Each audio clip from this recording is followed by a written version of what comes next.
Welcome, my dear mortals, to a realm where death is not the end, but merely the beginning of something far more sinister.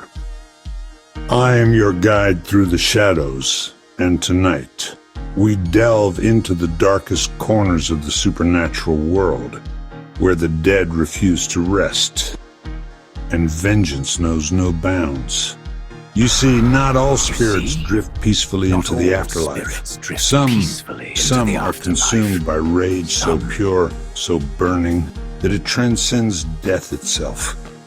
These are the vengeful spirits, entities driven by an insatiable hunger for retribution. And when they strike back, the living learn that some debts can never be forgiven. Let me tell you about Sarah Whitmore, a young woman who met her end in 1847 at the hands of her jealous lover. For over a century, her spirit wandered the old Victorian mansion where she died, waiting, watching, planning. When the Henderson family moved in during the 1960s, they thought they'd found their dream home. But Sarah had other plans. It started with whispers in the walls, cold spots that followed the family patriarch James Henderson. You see, James bore a striking resemblance to Sarah's murderer. Night after night, she would appear at the foot of his bed, her ethereal form growing more solid, more menacing. The scratches began appearing on his arms, then his face. His wife found him one morning, aged 20 years overnight, his hair white as snow, muttering about the woman in white who wouldn't forgive. But Sarah wasn't finished. Oh no! She had tasted revenge, and it was intoxicating. The Henderson children began experiencing nightmares so vivid, so terrifying, that they refused to sleep. Furniture moved on its own, always targeting James. Picture frames shattered, but only those containing his image. The family fled after 3 months, but James never truly escaped. Exactly 1 year later, found in his new home's basement, his face frozen in absolute terror. The coroner found no cause of death. But those who knew the story understood. Sarah had finally claimed her revenge. Now, let me share another tale that will chill your very soul. In the coal mining town of Centralia, Pennsylvania, order safety.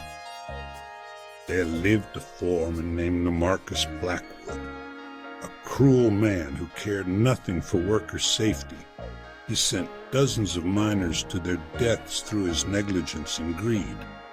When the mine collapsed in 1962, trapping 17 men, Marcus simply sealed the entrance money.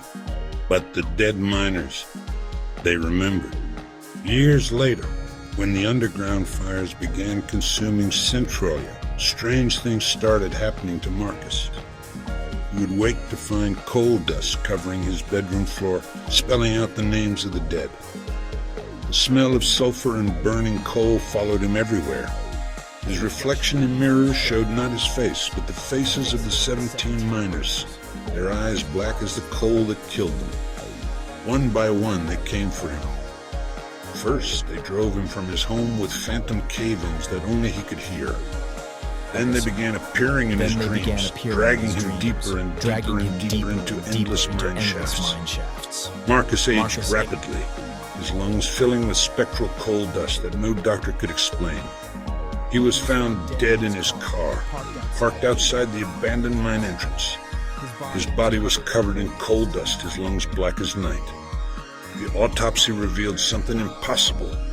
His lungs contained coal from the sealed mine, coal that had been buried for decades. The 17 miners had finally dragged their tormentor down into the darkness with them. So remember this, dear listeners, as you go about your daily lives.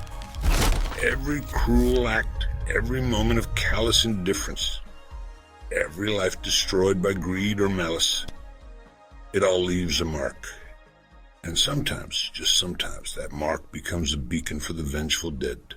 They're watching. They're waiting. And when the time is right, they will strike back. Sweet dreams.